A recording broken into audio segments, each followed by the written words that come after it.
We never know where life will lead us or what may hinder us along the way. But while every day can feel like one big question mark, it doesn't have to. With the right insights, strategies, and solutions from Western and Southern Financial Group, together we can look ahead to leave the unknown behind. What's pro football focus doing? Last week they had Brady. This week they got Brady. We're literally doing it differently from everybody else. As a matter of fact, moving forward from this point on, I will not make reference to PFF. Ready to get into it? Yeah. All right. We're going team by team. I would be very careful about slinging stone. Am I going to get sued? Is that legal on this? I like football season, and all the things that go with it.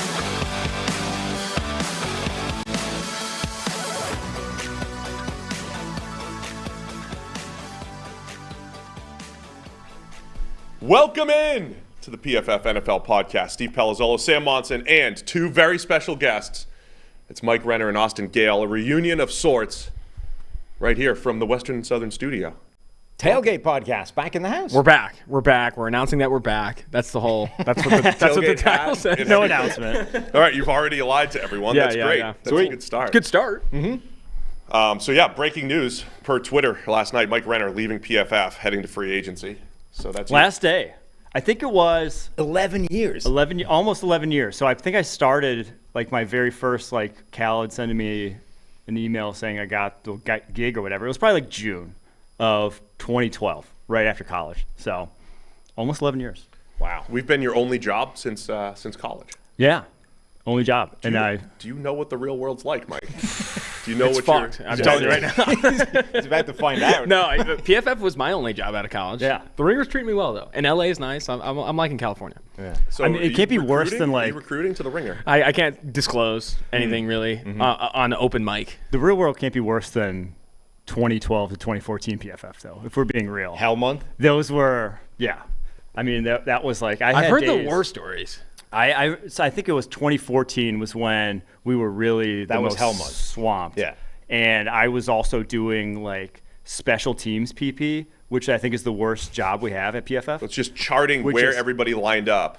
But on special teams. On special teams. Yeah. So that one I made the mistake of being the one who could do it the fastest. So of course Neil gave me the most games. Yeah. And so there would be days from Sunday, I remember Sunday when the game started, to Tuesday morning where I didn't sleep that whole stretch because I just got a deadline every 6 hours. That stretch was like you didn't sleep Sunday nights generally. Mm-hmm. There was a run there where Chris comes in, buys PFF 2014, and Chris comes in, investment, resources, want to take the thing somewhere different. One of the first questions he asks is, what does it take to get college football done as well as the NFL? And Neil, being Neil, is like, nothing. We can do that. Our guys can do that. No problem. So the first year, we didn't hire anybody else. We just did college football in addition to the NFL and whatever deadline that we needed to get the games wrapped by the Super Bowl, right? Yes. Before, so we could show it to the people by the Combine, which meant that we were falling further and further behind. By January 1st, we were halfway through the college season. So we were falling further and further behind during the NFL season because the NFL took precedent. We already had orders, deadlines, actual customers we needed to meet.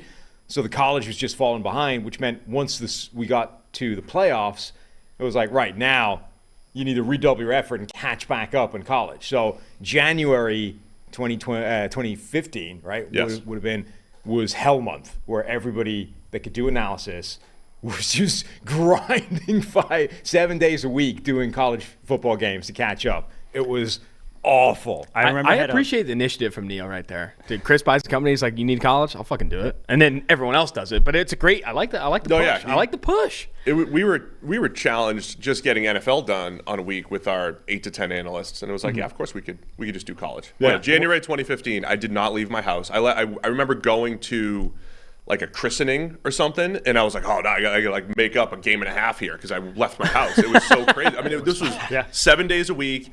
You had to crank out every game took 7 or 8 hours. You had to crank out a game and a half a day basically to keep pace for 31 days. Right. And that was the thing. One day I didn't get a game in because I was doing Baylor TCU that year, and that was back when Baylor had Art Briles, And so they would run 100 plays a game. And that was that was the most plays in a game all year. It was like 245 plays in a game. Most games like 150. And I didn't get it done that day. And I get a message from Cal being like, what the hell is wrong with you? Why haven't you gotten a game done?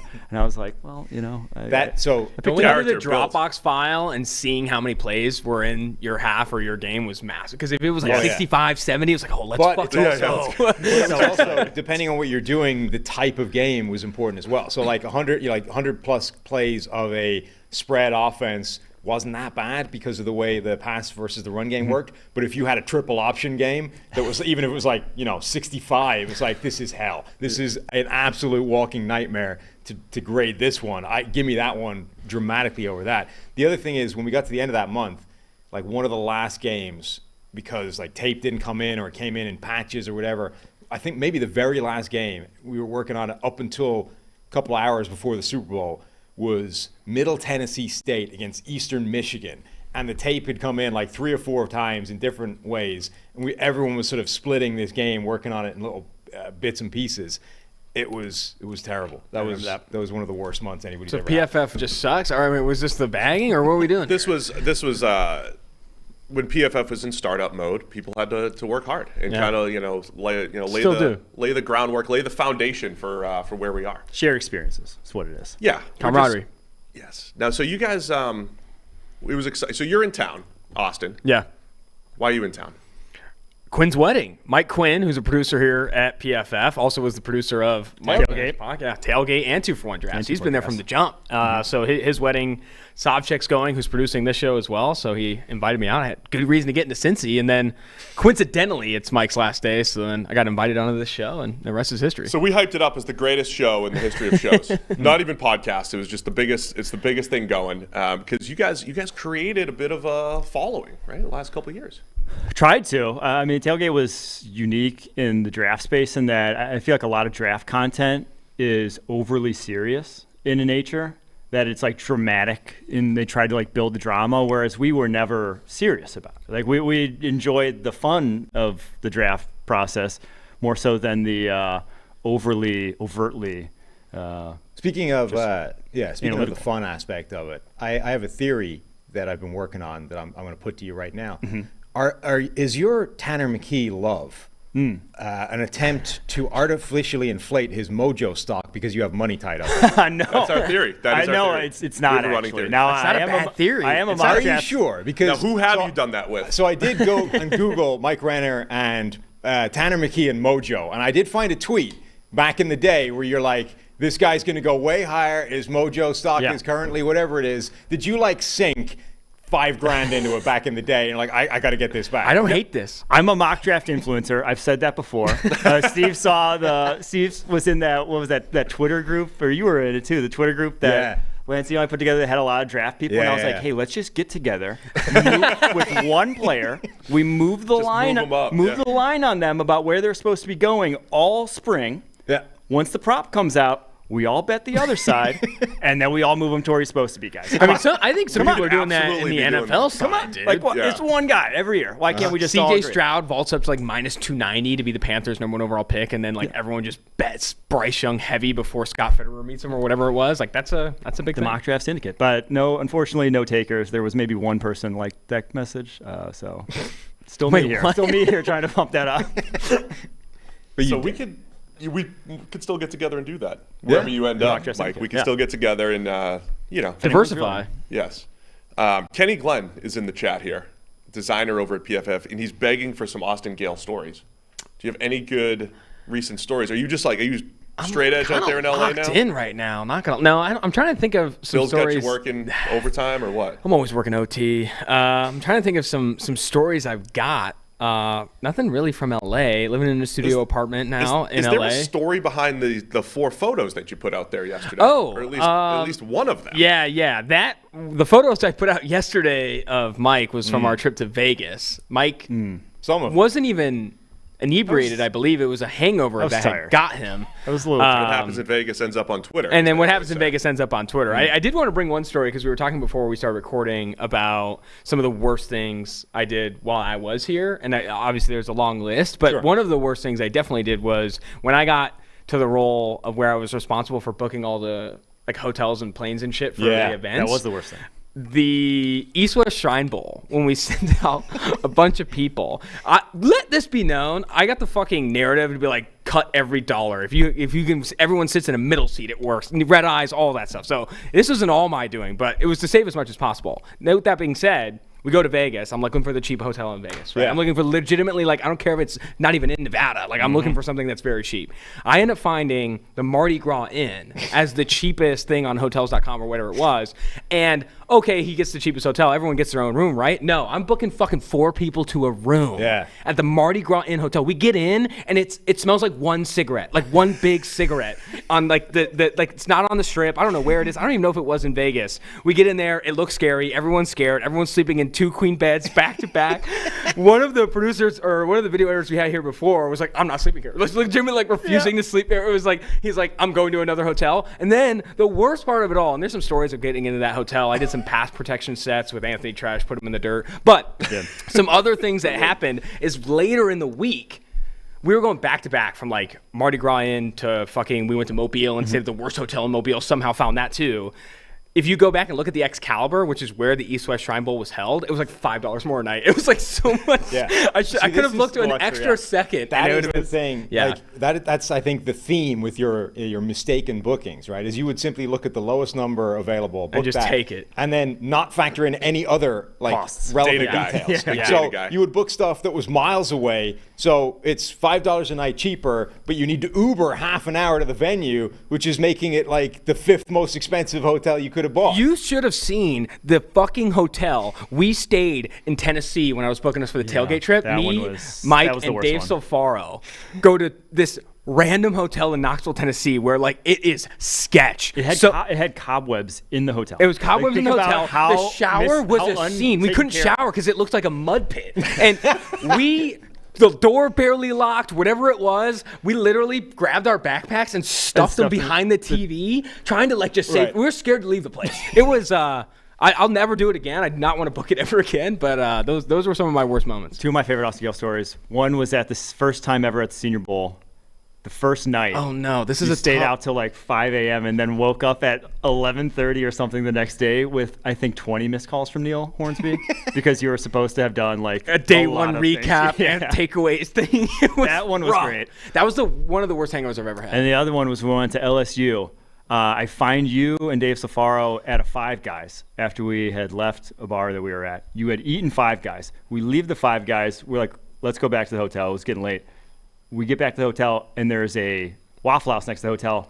You guys say, let's go to the Waffle House, too. And you went to the Waffle House, had a full plate of hash browns, and ordered 2 milks. 2 glasses of milk. When I tell you my breath the next morning legitimately was yogurt. It was like the worst breath I've ever had the next day. I could barely open my mouth. It was like it was rough. Everybody has those stories of you look at your phone, there's 20 missed calls from Neil. Yeah. But Renner is one of the few people that's actually been fired by Neil. By the way, be careful. Hold on really quick, Sam. Sorry to interrupt. Special guests in the chat, not only Dr. Eric Eager, but also Neil. Neil's in the chat. Neil is in the chat. So give us the fired story. Before we get into because I had the over on Renner getting fired 1.5 times. I had him getting fired twice. One more time. He's only been fired once, now he is left on his own volition. And beautifully, it didn't count. Yeah. He's the only person that got fired, and it just didn't happen. Yeah. It didn't take. HR just said nope.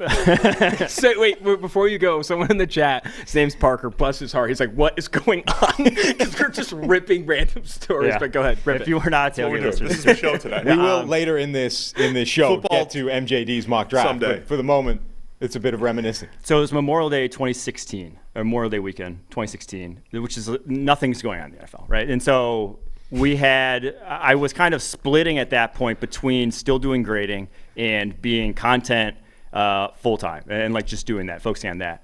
And so I'm writing like 4 or 5 articles a week. I'm doing, Neil had asked me also to start doing some stuff in terms of like, I think it was like game planning or like creating like charts. This is before Ultimate even existed, like creating like ways to use our data with Visual Basic. And so I'm doing that and the 4 or 5 articles a week, and Khaled has said to everyone that was a grader also to do 5 games a week of just like practice or whatever. We were doing old seasons of grading. 2006 maybe. 07 Okay. or 06. Yeah, one of those. 6 grading. We're doing It supposed to was be doing 06 that year, I believe. everyone else, but like those are people who are just grading. I thought we're doing the 5 games a week, and so it comes to this was on a Thursday. Neil says to me, it kind of comes to a head. Neil's like, "You haven't been doing your games." Cal said, "You haven't been doing your games. Why is that?" I'm like, "Well, you have this. Gave me this. Editorial's giving me this. I didn't realize I was doing what everyone else is doing." He's like, "Okay, understandable. Just get your games done this week and you're good." And it was a Thursday, and I'm like, "Tomorrow, can I work from home? Because it's easier to do games at home." Unbeknownst to him, I was going to Las Vegas at like a 1 p.m. flight, and it was going to help me to be at home the next day because he was forcing everyone to be in the office at that point. Like he was like, everyone has to come to the office every day. The good old days. And he's like, "Sure, if that like helps, sure." I get a game done on Thursday. I get a game done on Friday. I think I'm in the clear because obviously 5 games in a week. I have 2 days to do it. 2 games is good, right? No, according to Neil, I was supposed to get all 5 games done by Friday at the end. He calls me up. They had boarded the plane. They're boarding the plane. I'm in line to board the plane. Neil calls me up. He's like, "Did you get your games done?" I was like, "Yeah, I got them." And he said, "Cal said you only did 2 games." And I was like, "Well, yeah." He was like, "I thought it was only going to be 2 games." And he's like, "You have to do 5 like everyone else." And I'm like, "I'm not going to do 5. And he's like, "Where are you right now?" This is the first like question he asked. I'm like, "How the hell do you like fucking know?" But he probably can hear them. You got your location on. And I was like, "I'm driving." I think I said I'm driving to my parents. For years, I thought you were driving. Yeah, I thought you were driving driving. to my parents. I didn't know you were flying. Yeah. Driving to my parents, and I'm just like, I'm not gonna tell him how to fly to Vegas. No. And he's like, "Get your fucking ass back to the office right now." And I'm like, "Or you won't have." And he's like, "Or you won't have a job on Monday." And I'm like, "Well, Vegas I'm not doesn't coming wait back." for anybody. I was like, "Well, I'm not coming back." I get on that plane. I start typing up a message to HR. And then, Which didn't exist at the time. yeah, well, we had an HR person. Mark Mitchell. No, it was. No, it was Kurt. Oh, okay. No. What's her face? Oh, Lee. Yeah. Lee was their HR person. gotcha. Yeah. Lee. Who then? She got fired. Well, I wanted to tell Neil's story about the Parker purchase, the big screen purchase. I feel like that story's pretty good. It's right there. That's Look. fair. I think that's Parker fair. Yeah, is yeah. this So Parker. there's so there's that big, massive TV. You guys can't see it on YouTube, but it's like an 80-inch. No, that's like a 140-inch, whatever the hell big that thing is. big. Like a Big Surface on touchscreen wheels. Microsoft Surface thing, and this was in startup mode. Everyone's grinding 6 games a night. You Mardi Gras in. Don't even have snacks in the office. Coffee's not free. It is like a fucking grind. Like every dollar is counted. And we, for whatever reason, get free tickets to the baseball game, the Reds game, and we get like these nice tickets, and the whole office gets to go. The boys are buzzing. There's free food, drinks. It's one of the best experiences we've got. Neil is buzzing at this thing, and there's already been conversation around getting the Microsoft Surface that's in the market of like $10,000, which everyone who's working is like, we can't do that. I just paid $20 for coffee in the office and the fees. Like, we can't do that. All this is happening. Reds are taking an L. I come back to the office after because I'm still on my grind set, and Neil is back there with Mark Mitchell, who is our accounting guy at the time. I don't know what he was, whatever he was. Mark Mitchell is the accounting guy who looks at the numbers, and Neil comes back. The boys are buzzing, okay? I think Neil had a couple Millers, which is fine. And then he comes back, and he's like, "Hey, let's buy the Microsoft Surface." And then Mark Mitchell's like, "What?" It's like, "Well, let's buy the Microsoft Surface." It's like, "Let's just get it right now. Let's order it." And he's like, "Do we have a credit card that gets to that?" And he's like, "Just put it on it." And then we buy the Microsoft Surface, and now we've had it ever since. It was a drunken purchase. And the best thing is, so it's utterly useless. And I didn't want to say that. Within days, 2 or 3 days. Oh, yes, you're right. It was the Surface 2.0 was announced. It was obsolete like 2 days after we purchased it. There must have been some guy in the Microsoft office in like where Dude, Eastgate or whatever it was. celebrating. Yeah, like I got rid of this 25 grand piece of crap 2 days after man. it was, or 2 days before it was We worthless. couldn't log into it for the first month. Yeah. Most We expensive couldn't drunk figure purchase I've ever witnessed live. Oh. And with an accounting person as a second like kind of hand. Yes, amazing. That In was our wild. old studio, so that was like the background in the old studio, and we were always trying to figure out ways to use it. Like, can we make this interactive? Can we make it a touchscreen? And every time we tried, it was like, no, this is just not as useful as we thought. So it became basically our background. Like, So- here's our logo. Tyler brought up one story that you should tell is the time where you snuck yourself to the combine so that Neil didn't know you were there. Oh, yeah, me. And then sat there in the lobby when he walked by you. So that first year, I wasn't allowed in on the combine. Yeah. And that was when I was still doing like the daily revenue numbers for our subscription business and all of that stuff. And Neil was like pretty much like, "Dude, if we don't make it, to our certain goal or whatever it was, like, you're not going fucking anywhere." I was like, "Okay, fair enough." Like, yeah, I'm the one on my back. It's all me. Anyway, what ends up happening is I go anyway, and I don't even stay with you guys. Right. I have a buddy who lives in Indy, and I'm like, dude, I'm just going to stay. You do the smart thing. You're like, I'm going to go. He won't know. I'll stay somewhere else. He'll never see. Yes. And then what did you do? I walked into the lobby where all you guys were because I was getting kind of bored and I wanted to see you guys. And then Neil looks me dead in the face. He's like, did we hit our goal? And I'm like, he's like, did we hit our goal? I'm like freaking out. I was like, the problem was I knew we didn't. You know, I could have said like, oh, you know, we didn't. I was just like, oh, I don't know yet. I'll have to check. And he's like, he was steaming, dude, absolutely steaming. I'm surprised I survived that night. Honestly, he's got a temper, man. That guy gets hot fast. Yes, everyone's got a Neil Temper story.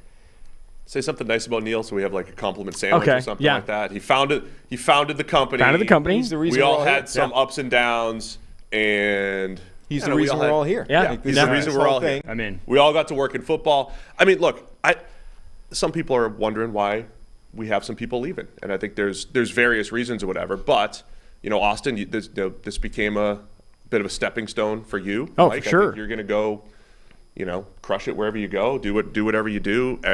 Dr. Eager in the chat has used us as a stepping stone to go to something else. So I think that's just where we are, maybe as the lifespan here of PFF at the moment. Yeah, I mean, I'll say this about Neil: you don't do what he did if you're not a little crazy, right? Like you can't build a football company from England as an a American hobby. football company. It started as a hobby. As a hobby. It's people. I don't know how much people know about it, but like, he bankrolled the thing by himself as a hobby for the first while, right? Dude. And then it started to generate some revenue. But like, the initial run was all him bankrolling this thing out of his own pocket to keep guys like me and Ben Stockwell, like the original group, doing games as opposed to like going away and, you know, earning money doing a job. Like, he kept this thing alive until it started to make some money, and then until, you know, Chris comes in and buys the company.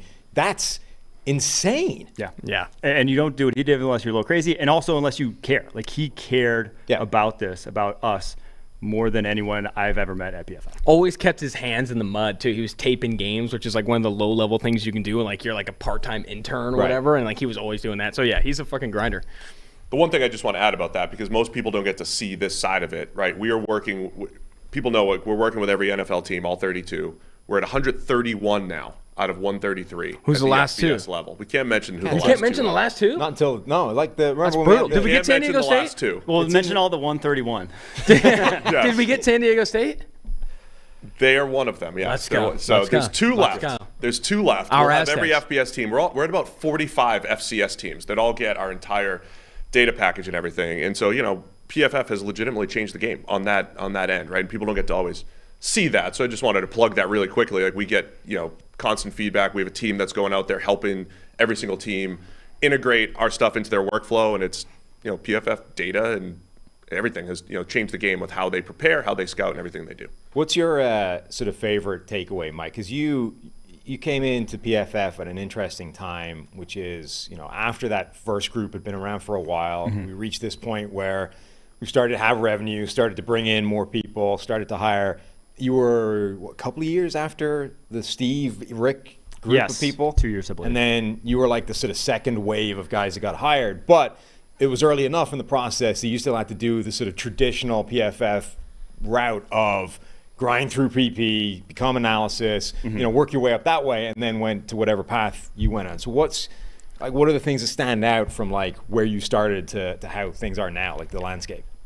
I mean, analytics didn't exist back then. It's crazy to like think about, but it didn't, right? You know, EPA, you know, any advanced stat, they didn't exist. We're like this. It started with PFF. If you hear anything basically outside of, you know, your normal counting box score stats that you get, like that was us. Is I think the biggest thing, and now it's just become part of the lexicon. Is that's you know, people are talking about running backs the way we talked about running backs 5 years ago now. You know, people are talking about the things we've been saying for, you know, Steve's study about tackles, left tackle versus right tackle. Like those things have just become a part of, are so normalized now that it's been so cool to see that we fought so hard for those early on.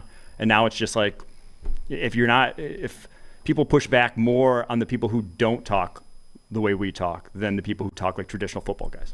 after we did that grind, 2014 got the whole first year done. We actually had draft content for the 2015 NFL draft, and that was it was a cool time, right? We have grades, we have these different things. But you mentioned now you get to be a mock draft influencer, right? Now we have this draft board, mock drafts, and the whole thing where we're a part of the conversation. Where early PFF, it was like, hey guys, look at us. We're looking at the game a little bit different. We're trying to do some new stuff. What do you remember about that first year? Because we were talking about it a little bit yesterday. We had all this data, and we had no idea what any of it meant, right? So you had to kind of basically put a stick in the ground and say, this is how we're going to treat this year one, right? Like, we're going to assume that PFF grades is really important. You're missing a whole bunch of players that were amazing guys in college just because they didn't run, an X40. And now it turns out that actually, it's a bunch of stuff that the NFL was doing that kind of matters quite a lot. Yeah, it's interesting because, we had some very obvious misses year one.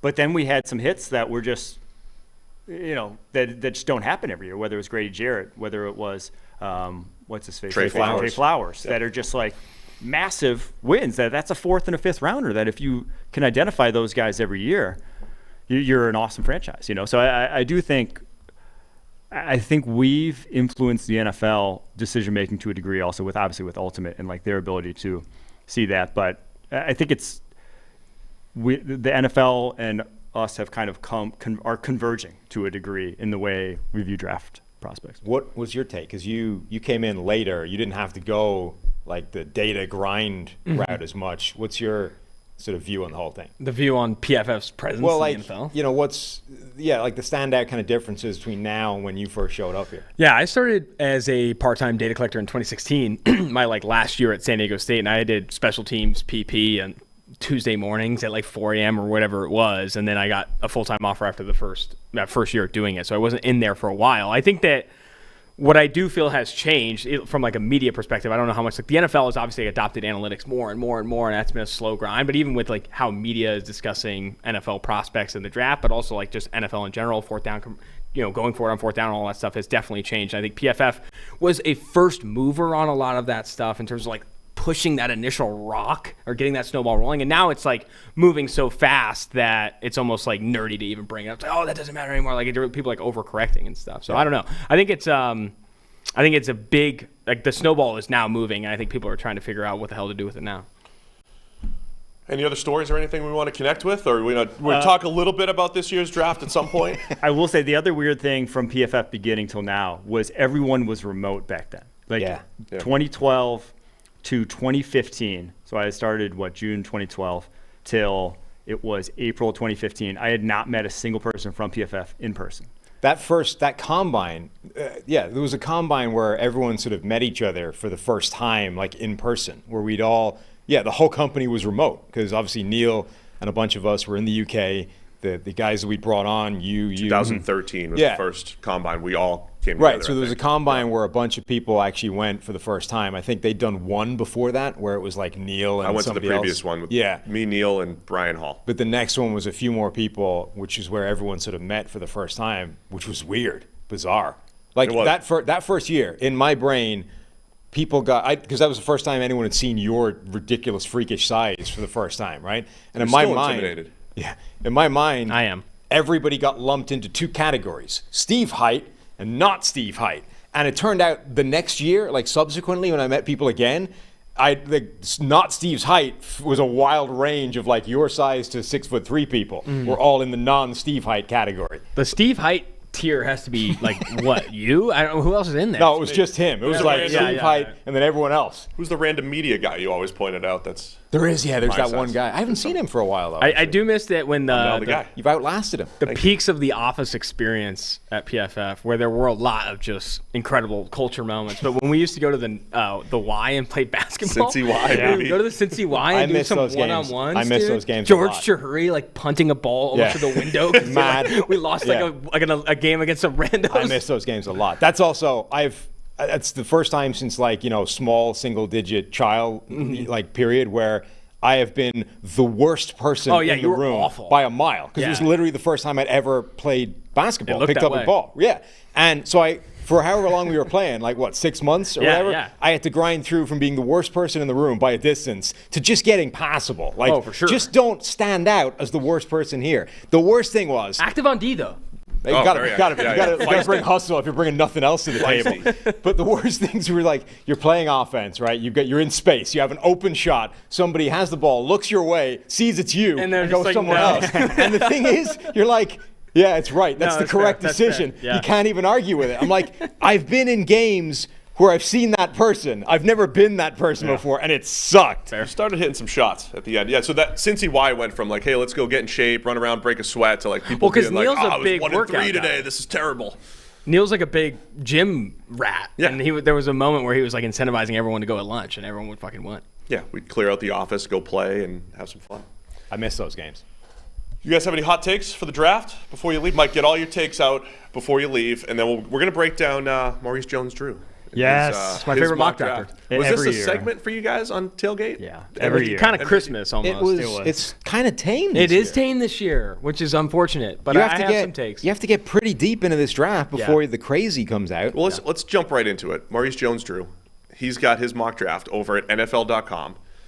What stands out to you guys so far? He's got starts with number 1. Anthony Richardson's going to the Carolina Panthers here. Do we have a process for MJD? Has he explained it? Looking at process here, and I like looking at the analysis of these because I think Mojo. I'm just gonna say I don't think Mojo's writing these. Could be like a combination of ChatGPT and a couple interns. Who knows? But when you look at pick 2, in the second sentence, Stroud has much more size than Young, which steers the Texans towards the former Buckeyes. Like, is that his take, or is like his opinion of the Texans maybe steering away? I don't know, but I do like that it's like I think the NFL site uses Mojo as a change of pace back in the mock drafting space, and he does offer a change of pace because you will not find a serious mock drafter putting anyone but Bryce Young at 1 right now. No, you're not going to do it. Nobody that's prognosticating. Like, exactly. People that are saying what I would do might have it. I like Mojo late in his career as a change of pace back. I think makes sense. So Anthony Richardson 1 to the Panthers. That puts Stroud number 2 to the Texans, and then the Colts trade up from 4 to 3 to get Bryce Young. The big news, by the way, today with Stroud was his S2 score. A bunch of them were leaked to Bob McGinn. Stroud, 18th percentile is his number. Look, we just had Brandon from S2 on the show. Did you? A couple weeks ago. Oh, wow. We broke it all down. If you're seeing this overall, go listen to the interview. Now, first of all. Made a point. The percentage, go ahead. So number 1, he made a point of saying there's a lot of misinformation out there right now. Some scores of people saying this guy was there, this guy was there, that are not even in the ballpark of being true, right? So this series of leaked numbers, any one of them could be bullshit, or all of them could be bullshit. Who knows? He also made the point of, look, this is not 18th percentile relative to us idiots. Like, this is 18th percentile of NFL prospects. So it's at least like, let's raise the bar a little bit from the guy's not a walking moron, like, or a guy that, like, the ball flies his direction. It takes him 3 seconds to register. It's even in the air. This is not what we're talking about here. It is 18th percentile relative to NFL prospects. Have you guys taken those tests at all? No. They are. I took one, and I do think it's interesting because a lot of the ones that like maybe apply to quarterbacks, I can see it. It's like you have to track dots on a screen. Yeah. And then once you get to 4 and 5 dots, which is like 4 and 5 wide receivers or 4 and 5 linebackers or whatever, like defenders that you have to keep track of, some people just like, I just felt myself lose it. Like you just like none of the dots. Like and you feel that in sports sometimes too, when you're just like, maybe not baseball, but maybe like basketball, where it just moved too fast. I felt that. And you kind of like, you get that panicky. Right. That's the thing. That's the word, the panicky. It's the quantifying that thing. I think that's always been a huge part of sports, where there are some people that always have time because they can do that. They track when it's all gets in their brain, it doesn't overwhelm them, and they can still act like it's just one thing they're tracking and everything's fine, and they can always adjust to whatever's happening without seeming panicked. And then you have other people, and I was in this category, where when it starts to overwhelm you, you panic and you can only do like plan A. Plan B, no, dead. So that I think it is starting to quantify that thing, which has always just been an intangible. Yeah. Well, this guy's good under pressure, but that's what it is. That's why. I want to know what Zach Wilson's S2 score is. Then I'll make a judgment. There's a quote from an executive that says Stroud scored an 18.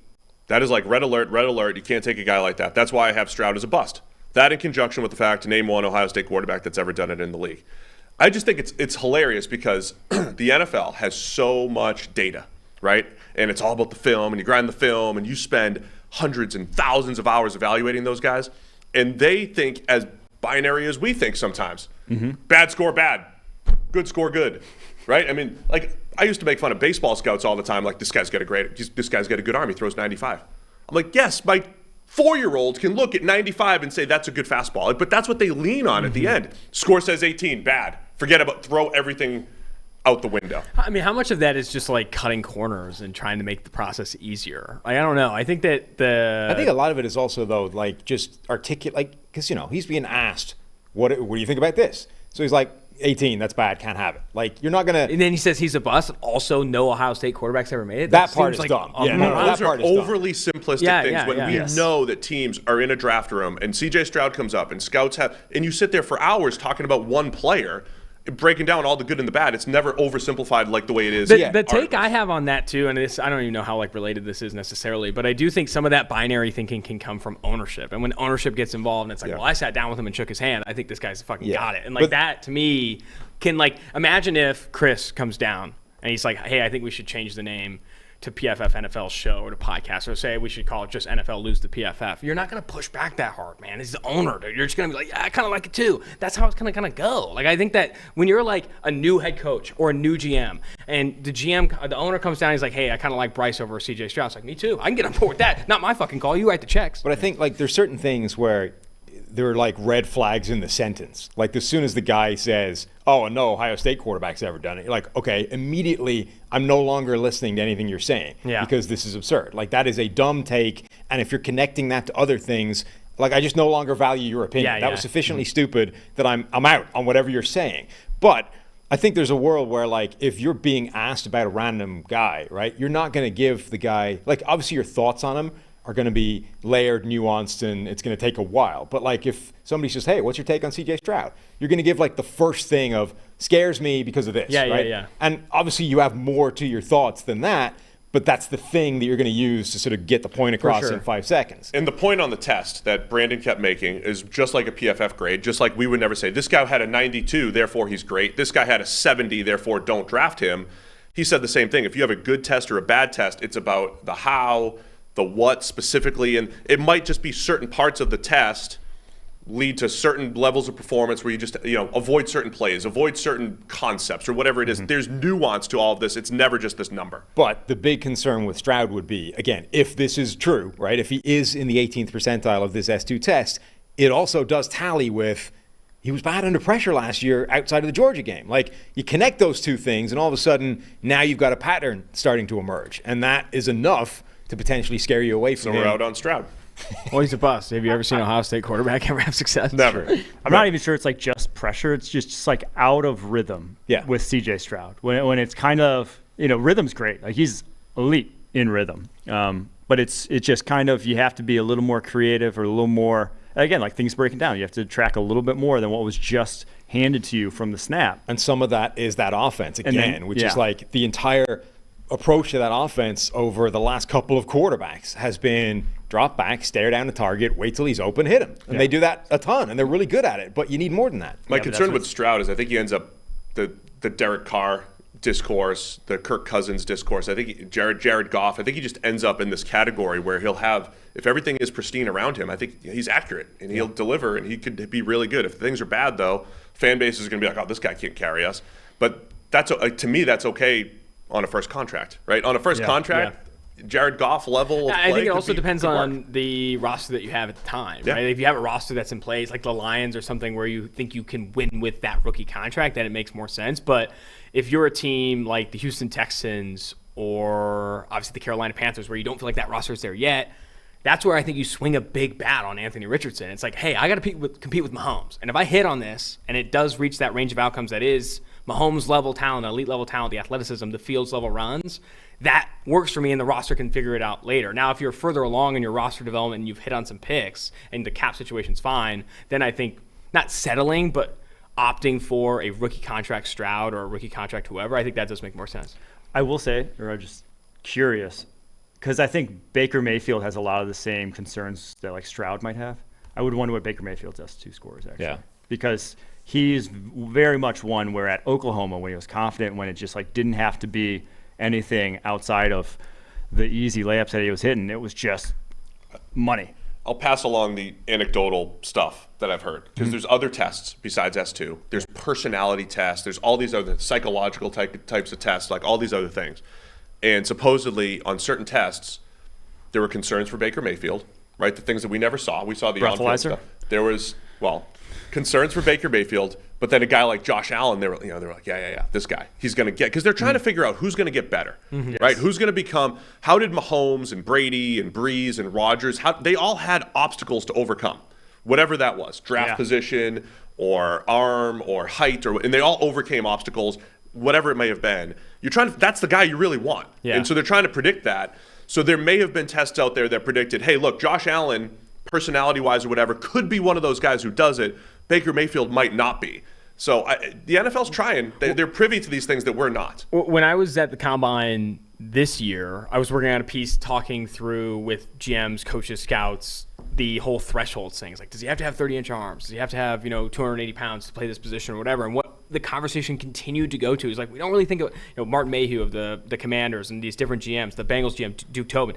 Everyone kept going back to, we don't have these thresholds for that, but like, I want a guy that can get better and wants to get better. And everyone, sometimes that gets thrown in. Mike does it all the time. That gets thrown into like, oh, that's like kind of coach speak, GM speak, whatever. Where you're like, I want a guy that wants it. But I do think that's what they actually care about, and that's why with Will Levis, I am thinking that these teams are going to be like in love with this guy because they think he has that. And I do think he's like a super tough player. And I talked to Liam Cohen, the offensive coordinator that was there before Rich Gangarello took over, and like, everyone raves about like this guy wants to get better, striving. And I think the NFL covets that enough, and that's why Levis is getting pushed into the top 10, even having the year that he had. It's definitely a thing. Like, remember the one negative that anybody had about Trevor Lawrence was like, does he really love it enough? He's got options. That guy could be something else. Yeah. He could do a career other than football and be fine. That was like, I don't know. Like, compare that to some of these other quarterbacks that need this game. Like, it's definitely a thing that the NFL still focuses on. And they should want that. I mean, you only get 7 picks. Sometimes 10, sometimes 5. But you only get a handful of picks. You should want the right guys and all that. So I get it. But then sometimes it's like you hear the same stories about Davis Webb. Like, oh, that dude, he just wants it. He's in the film room 19 hours a day and all that stuff. It's like, all right, it doesn't matter. He can't, throw the ball accurately. So, like Jake Locker coming out. I remember the Gruden.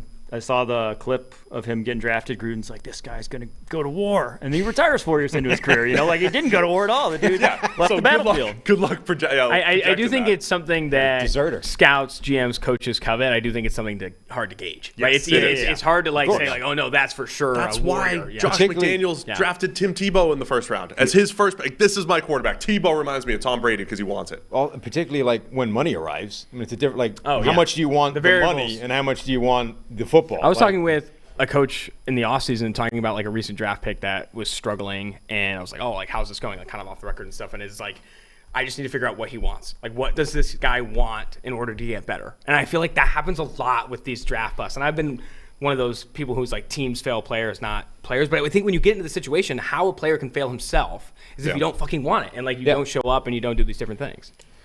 Any other, do you have any MJD mock draft takes that you just want to bring to the table instead of me just going through it? I don't have any takes. I did like his analysis for Kalijah Kancey, number 27 of the Buffalo Bills. This talented, explosive interior rusher lands with a team that loves to get after the quarterback. It's a great fit. So I do agree that you can't argue with the logic. I do agree that Bills like to get after the quarterback, and I do agree they're the one team that likes to get after. That's a great fit. Now, my assumption is that they were trying to fit Kalijah Kancey in the first round. They had that analysis prepped, but Bills landed on the Chargers. You can't argue. You can't argue with the logic that pass rush goes to a team that likes pass rush. It fits. Makes sense to me. Great fit. He copied my mock, going John Michael Schmitz to the Giants at 25. Trendsetter. Talk to me, Austin, about Tyree Wilson over Will Anderson Jr. We just did our edge rankings yesterday. We've done that conversation quite a lot. Renner's given his take. Where are you?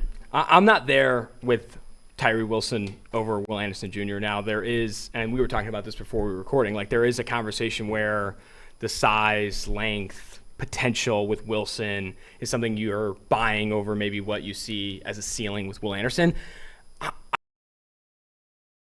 Ceiling is, I think he's going to get a lot better in the NFL. I don't understand why, because he doesn't have the same arm length or he's not as big or whatever, doesn't mean he can't also get a lot better. When you turn on his tape and look specifically against like his run defense and stuff, I feel like how much he got better over the course from his 2021 season to his 2022 season. I think Will Anderson is not getting enough credit for how much he's going to get better, because everyone's like talking about Anderson as like he's got the production, he's already done it. This is the guy that is a proven thing. It's like, yeah, he's a proven thing, and I think he gets better. Whereas Tyree Wilson's like not a proven thing yet, but he's going to get better. I don't know. We apply the whole improvement range of outcomes things to guys that are long and guys that are athletic. When like Will Anderson isn't like terribly short-armed or terribly inathletic, but it ends up being like, since he's done it already, we stop thinking he can improve. We do this every year. They said the same thing about the Boses. Oh, they won't get better. Doesn't matter. Well, the Joey Bosa one is what it's reminding me of. It's like people use the argument that, oh, he's maxed out. It's like, yeah, but he's already a Pro Bowl caliber player. Yeah. If this is as good as he gets, that's good. Like, if he gets no better than this whatsoever, it's a great pick. And the guy behind him has to be twice as good to get to Bosa. That's what you want to bet on? That's rough. Yeah. So and Anderson, I'll say this about him: Alabama has been. They were very schemed defense. He was not given kind of just like, in the NFL, a lot of teams will just give their edge guys or give like real playmakers, high end guys, freedom, where it's like, hey, go make plays. That was not Will Anderson at all, and he still made plays. He is not given that. Like Ohio State let the Boses do that, let Chase Young do that. That's why they were just so impactful at that level.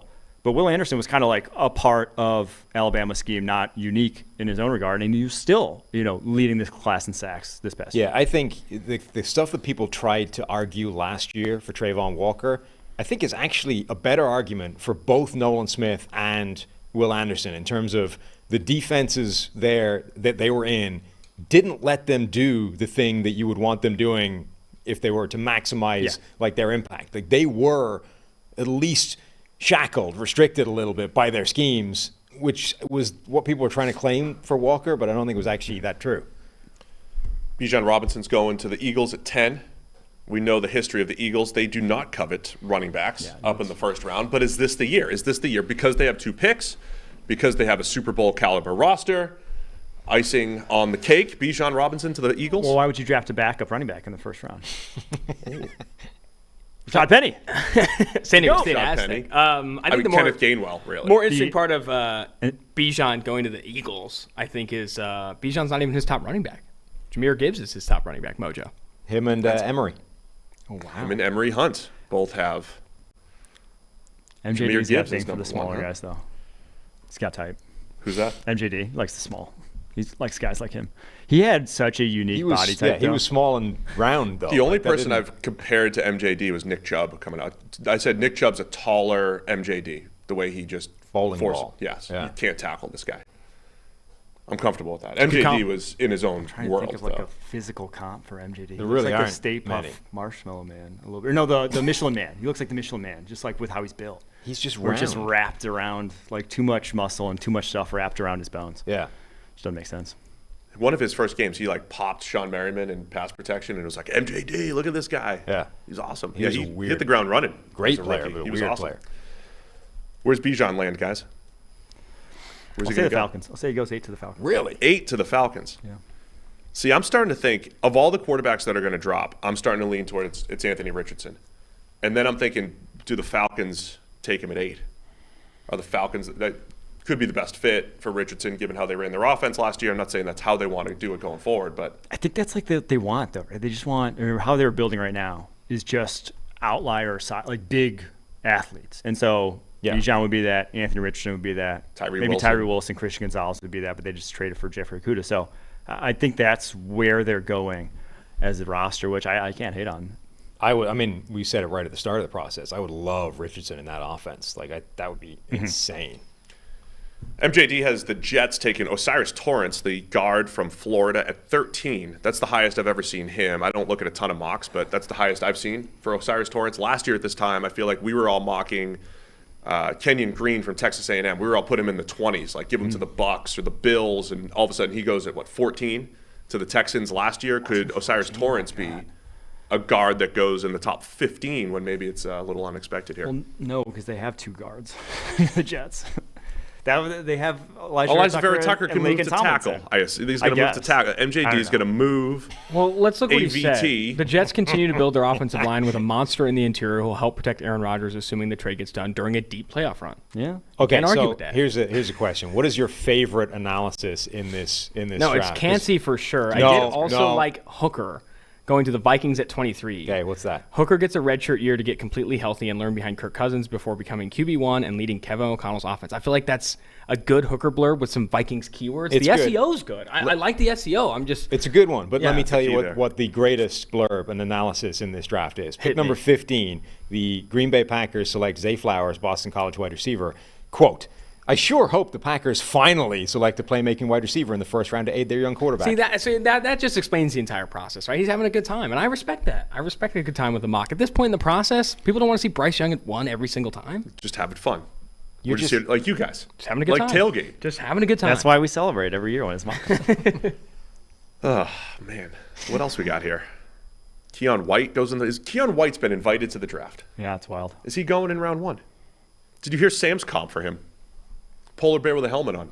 Yeah, I think I settled on a bull at the end of it. Oh, bull, He reminds yeah, me a sorry, lot you of started those, with the polar bear. the bullfighting bull, to the point where, those they get distracted by like rodeo clowns. Like as much as they're going to destroy you if they get a clean shot, like a guy in a stupid suit can just like run in front of it, and go running that way, and the bull's like.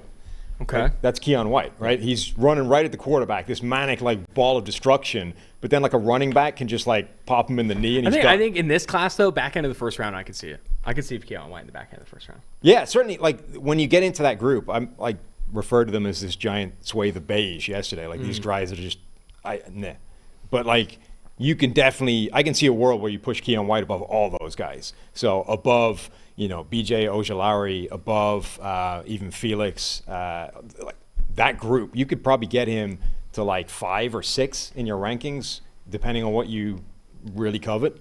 Smart to just avoid pronouncing Enrique Zama there. Just avoid Felix. Just Felix. Thanks. Just Felix. FAU. K-State Felix. FAU, not I'm not the doing college. FAU. I can't do that. 'cause it's the We same. brought up Torrance, and I was doing that measurables threshold stuff, and something that was interesting is that only Ed Ingram, who's the Vikings second-round pick from last season, he started some games this year, and then Ode Abushi, who spent last season with the Rams, been a journeyman for a bit. Those are the only 2 players that have vertical jumped less than 24 inches and played more than 300 snaps in a season over the last 5 years. Osiris Torrance weighs a lot more than both those guys, but does fall into that under 24-inch tier. I don't know. I was looking at some of these things and like looking at explosiveness. We for looked guards at and it a stuff little like that. differently too. So we said, where are the guards who are 6'5" or above, 330 plus pounds with 33.5-inch arms? So we looked at it differently. In that group, you have Quentin Nelson, John Jerry, Kalichi Osemele, Jamarcus Webb, Osiris Torrance is in there, Eric Flowers, DJ Fluker, Darrell Williams, Tyree Phillips, a bunch of guys who have been successful. But we haven't, without factoring in the vertical. I feel like one or other of you needs to create like a team with the worst measurable at every spot. Like the shortest armed player who's actually played snaps, the worst vertical jump who's actually played snaps, the worst 40 time that's actually played snaps. Like what does that roster look like? Orlando Brown. Bad. We were Just going to Orlando Brown. we were going to try to do the podcast again, but it got shut down. And we were going to do building the worst player at each position. Yeah. Oh, I As a forgot about podcast that. idea. I don't have any of those notes, but those are brutal. We built the worst quarterback. Like it was Peter fantastic. Skoronski's arms. And It was great. It was a good time. Yeah. Certain Kyler Murray's yeah. height. What do we have? Mike, we used to have fun making up scouting terms. We Yes. did the draft show. We did the PFF NFL podcast. We would do a draft episode every week where we'd have these little segments, make up 2017? draft terms. Yeah. One of those. It was the year. I think it was the year I had the hot take about Corey Davis being a Hall of Famer. Yeah. Still time. We were forcing hot takes that year with bold predictions, and I said, "Yeah, Corey Davis going to Hall of Fame." Yeah, they made us do it like we were going live, and they're like, "Hey, you're gonna have to start with a hot take." I'm like, "Okay," for the Sports Illustrated show. And it's like, "Okay, that's Corey Davis going to catch 1,000 balls, top 10 go to the Hall of Fame. receptions all time." Like, forget Larry Fitzgerald. That's it's Corey so Davis. that's a good question for Mike. What is each one of us has one. Like Steve's is Hall of Famer Corey Davis, even though it was like designed as a hot take that's just saddled around his neck.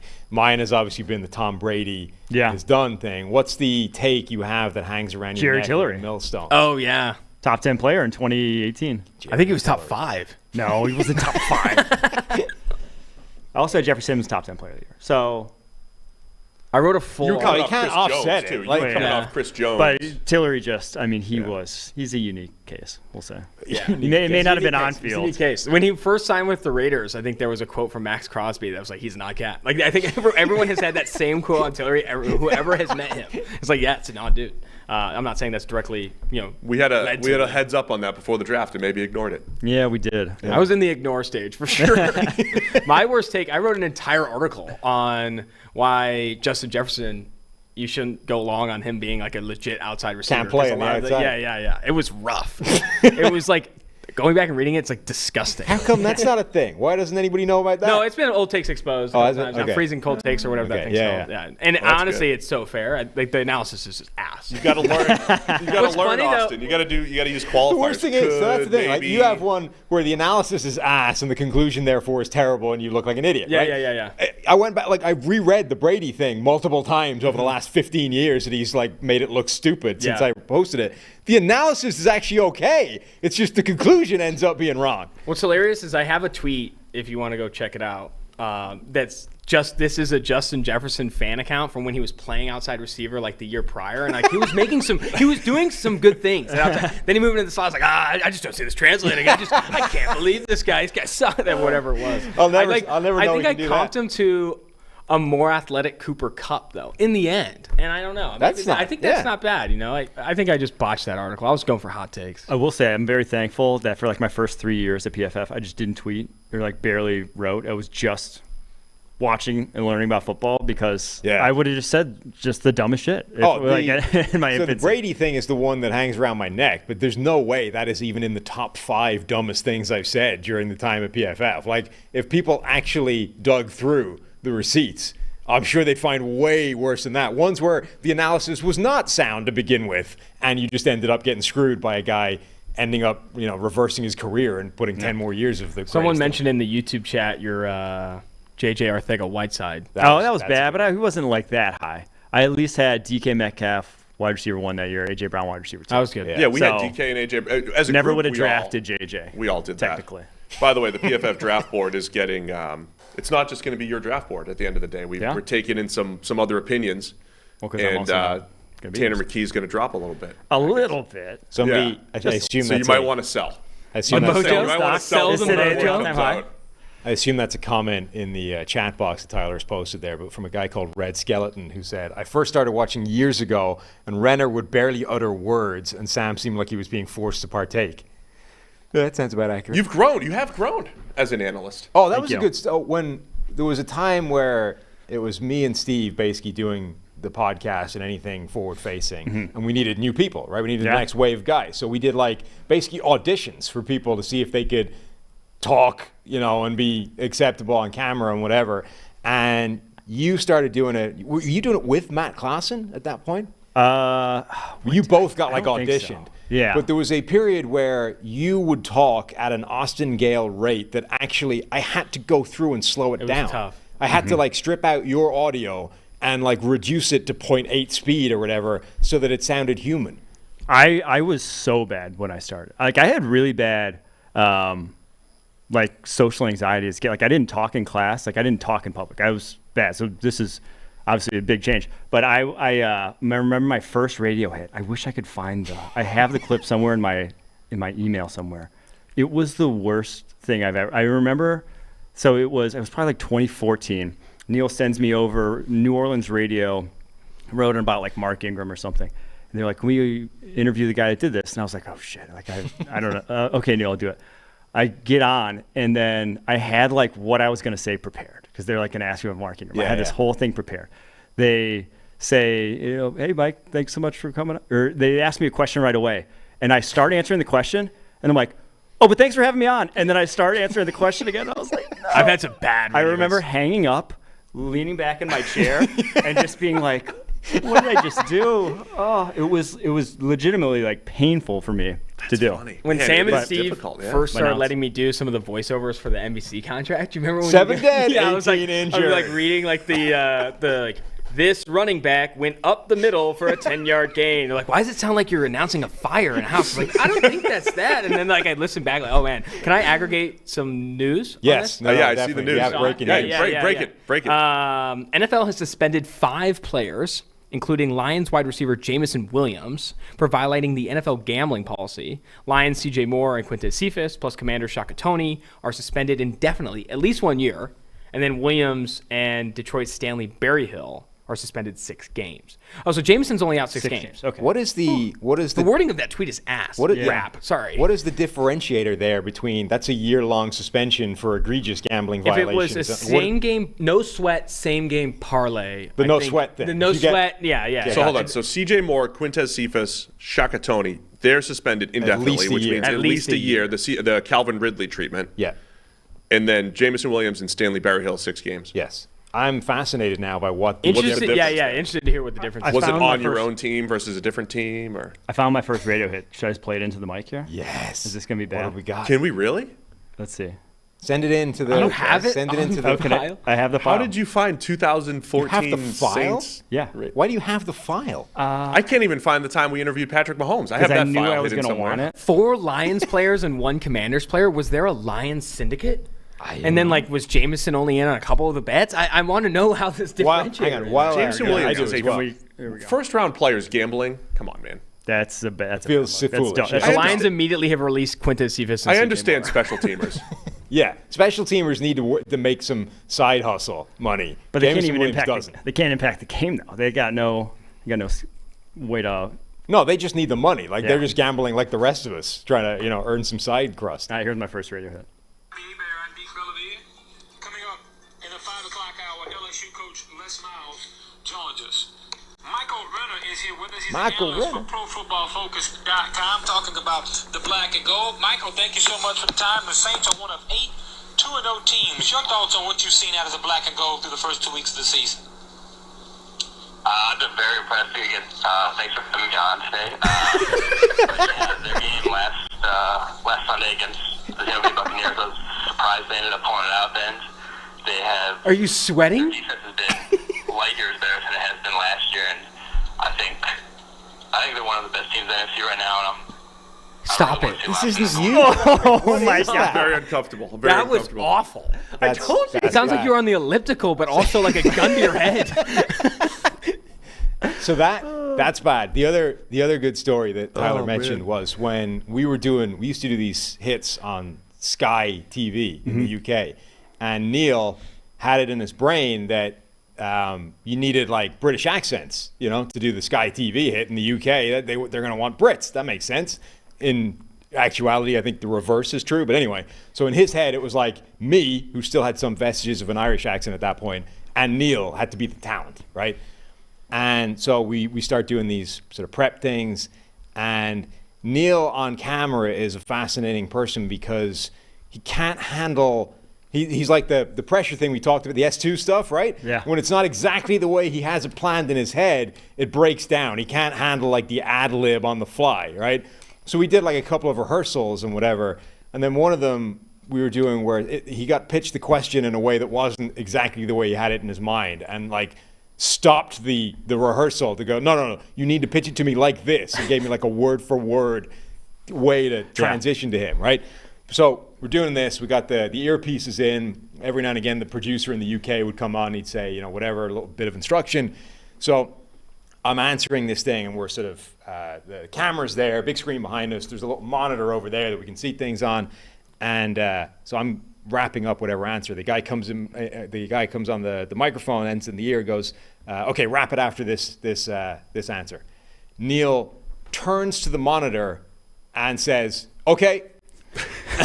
While I'm answering the question, I'm like, what did he just do? And I'm calculating, this is happening in my brain whilst I'm trying to wrap up whatever sentence I'm answering at the time. I'm like, I have never, ever in my life seen a person answer the voice in their ear just on the fly. Not only that, but he turned to the monitor that didn't have them in it. It had us on it and answered it. Mind-blowing. Yeah, big tip here. Do not answer. Don't answer the voice in your ear. Unless you're making it a bit. Can I speculate on the difference in suspensions? 100%. So definitely a number of Lindsey teams in the Jones parlay. of the Ringer just sent out a screenshot. Oh, of stop with the Ringer the stuff. official release, and it says at the bottom of 6 games for whoever. The gambling policy, which is annually reviewed with all NFL personnel, including players, prohibits anyone in the NFL from engaging in any form of gambling in any club or league facility or venue, including the practice facility. Any form of gambling? Do you think they maybe weren't betting on the NFL? Dave Burkett on Twitter. Plenty of details in here, but Jameson Williams was suspended 6 games for gambling on non-NFL games from an NFL facility. So that's what I was just speculating. from the Yeah, he's facility? freaking ripping some baseball parlays. That's fair. Is it maybe he's just in like a fantasy baseball league or something like that? And the Lions released 2 others who were found to have bet on NFL 6 games for some fucking baseball parlays in the facility. That's obnoxious. Could have been soccer. Did he say baseball? Could have been. No, he didn't. We But just I'm said just assuming. We just said non-NFL. That's horrendous. Could be NHL. If these bets didn't hit, if the handle was low, there's gonna be a lot of conversation. Yeah. What if he's just like, just throwing some, $10, little $10 action here. I'm a first rounder. He's doing free bets. It wasn't even. He's just doing the free plays, and he got popped. The most embarrassing thing that come out of this is if Jameson's unit size is $10. Not even that. If he just was using the $200, no sweat cash back deal, the introductory offer from whatever sportsbook he signed up with, that's terrible. Rough. I don't even think I don't have a problem with that.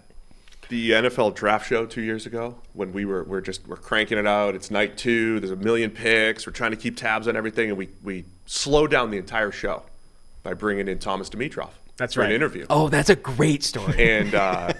And so there's like 6 of us on set and all that stuff, and we were gonna we couldn't figure out a way where we could all be a part of the interview, so only George could do the interview. So the rest of us were like, great, we're doing TV for 28 hours this weekend. We get a break, read Twitter, catch up, and all that stuff. So they do the interview, finish the interview, and George looks at Mike. Mike, what are your thoughts? Live on the air. What'd you say verbatim? Watching. I said, oh gosh. What are your thoughts on what Thomas had to say, Mike? I said, I'll be honest, I wasn't listening. Yeah, it was honestly shocking. I was shell shocked that you said that out loud. You try to make something up. Yeah, you make something up. Like, oh, honestly, what did you repose the question? What did you think, George? you tell me, and you're just like, I don't know, wasn't listening. I wasn't listening. I literally wasn't listening. My favorite under the radar. Nor were the listeners from that show was that we kicked it to Ian Harditz because he was on his second stage. Yeah. And he did the complete wrong pick. He did analysis of Javonte Williams to the Raiders, and did the whole analysis. Kicks it back to us. No one was listening. And no one listened to him. Yeah, we were taking a break. It wasn't until watching back later that I was like, he did the wrong pick. When we were in the mini studio years ago, we had the mini studio. Only 2 of us were in there, and then everyone else was kind of like out on the couches, whatever. And we were trying to figure out picks, and somebody yelled out, "Christian Kirk to the Chiefs." And I'm like, there it is, Christian Kirk, Chiefs. What this great move. They already got a receiver earlier. And then somebody's like, no, it's the Cardinals.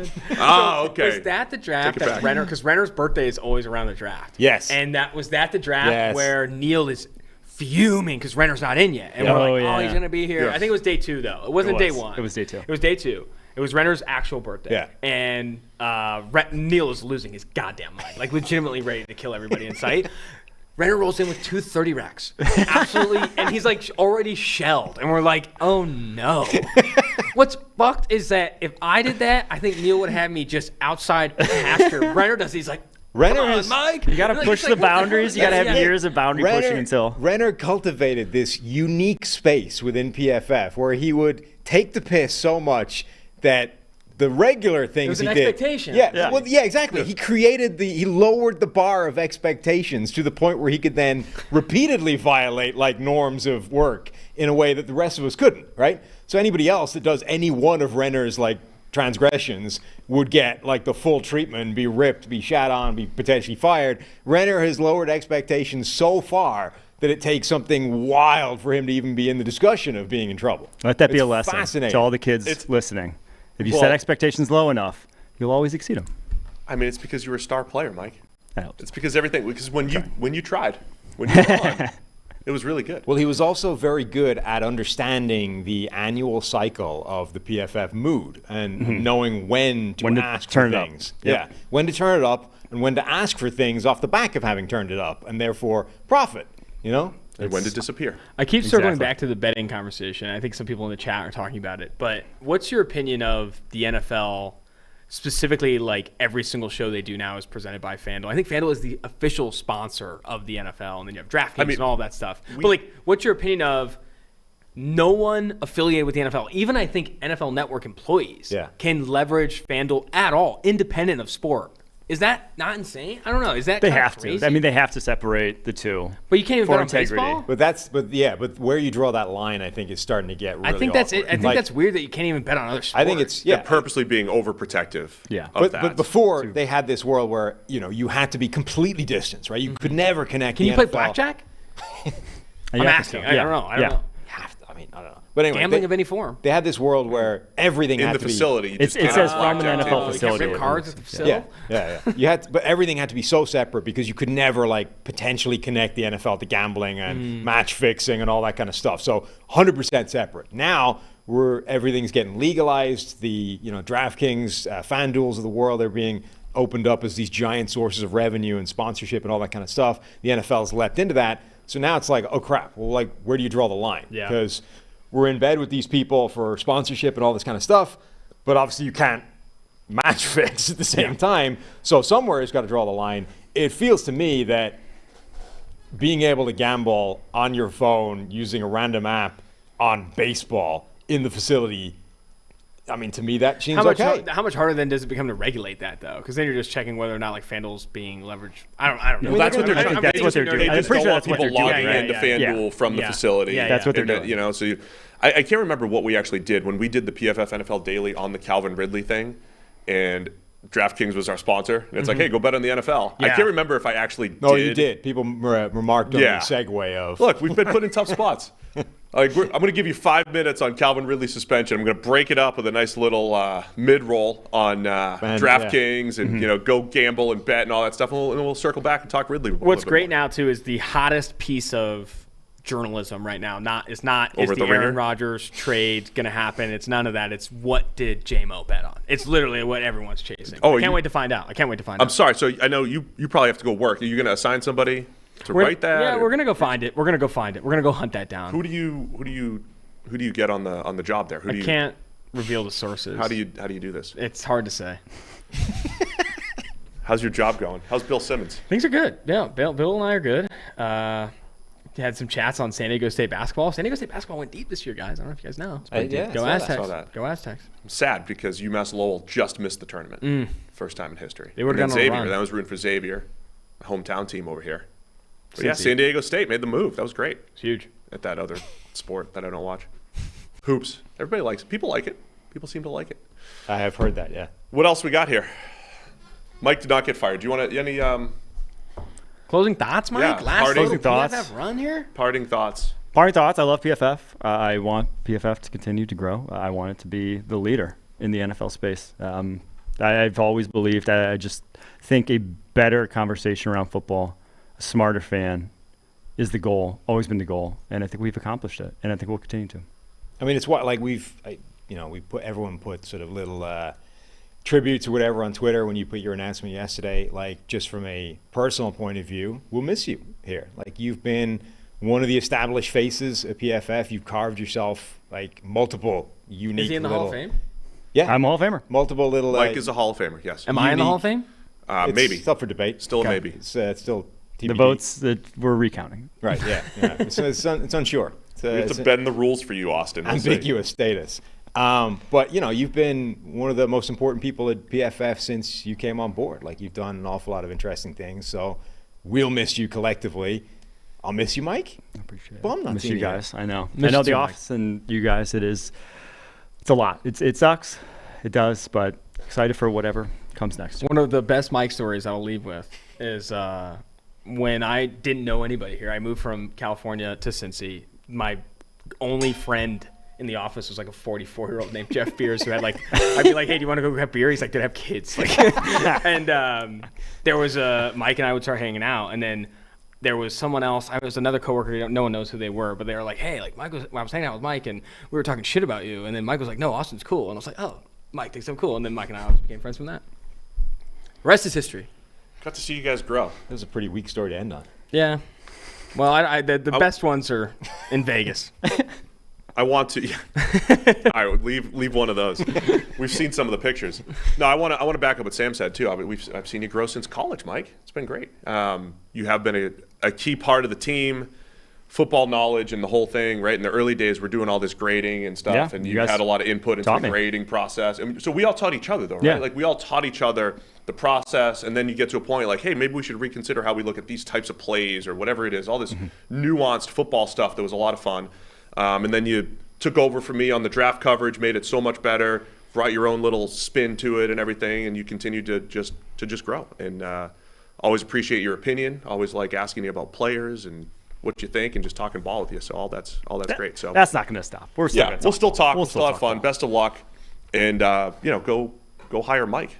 Yeah, go hire Mike. Go hire Mike. Everybody. If you want to. Bidding war. Is it summer of Mike time? If you can handle I'm golfing. I am golfing literally later today. I golfed yesterday. I golfed on Sunday. Live with your parents, right? Yeah. This is perfect. Seeing Mike Renner in the real world with like actual job responsibilities is going to be fascinating. Because now you're going to have to set a whole new lower set of expectations again. You got to start from scratch. That's going to be tough. It's not going to be tough. Trust me. Yeah, you got to get with the right people in the new gig. Or just immediately start lowering the bar. Week one, missing deadlines. We also had that time where you were a regular part of the podcast, and we had to hide the fact that you were like on assignment for 2 months while you were filming The Bachelor. Oh, yeah, that was fun time. Oh, that's right. Remember 2 that? months. It was 3 weeks, but yeah. Yeah, I mean, it felt like months. It was 3 weeks. Well, you spun it into a few more weeks than that. You're like, sorry, guys. I did actually. Still filming. Come down off of it. Still filming. Used all of his vacation time to go film the Bachelor. I did. That summer was electric, too. That was like when Rick drove from California to here. It took God knows how long. It's like, sorry, guys, can't learn the new system. I'm busy driving over to Cincinnati. Summer in Cincy, the time Mike came back from The Bachelor was menacing. It was a good time. Were you? You were attached to him then. You were. Yeah, we were hanging out? hip to hip, dude. We were hip to hip. Everybody's like, you're the guy. You were number 13 on The Bachelor. Yeah, I said I was his agent. Oh, that's smart. Played smart. You look like it really sketchy worked. Agent. You do. Is that it? I think we're done. Is that it for our show? That's the PFF NFL podcast today. Special thanks to Mike Renner, Austin Gayle, Tailgate for being here. I even forgot to remind everybody that the PFF NFL podcast is sponsored by Western and Southern Financial Group. This still matters. While you focus on your roster moves, Western and Southern helps advance your money moves. Buying your first home, planning to start a family, wondering how to make your money grow. Well, Western and Southern's playbook of life insurance, investment, and retirement solutions helps you rest assured on game day. Team up to understand needs and address goals with a game plan built just for you. Get started at westernsouthern.com/PFF. Hope you have your retirement all set up and everything, Mike. I need to look into my as you head into the real world here. I needed to figure out what to do with that. I don't know how that works. All right, so that's our show for today. We'll be back Monday. Mock Draft Monday will continue. It might have Chris Collinsworth. We do have to lock him in Monday or Tuesday, and it's draft week, so it's going to be crazy next week. And we'll be doing our draft show, you and I, Sam, without him next week, Thursday through Saturday. So thanks to everybody for tuning in. We'll see you again on Monday.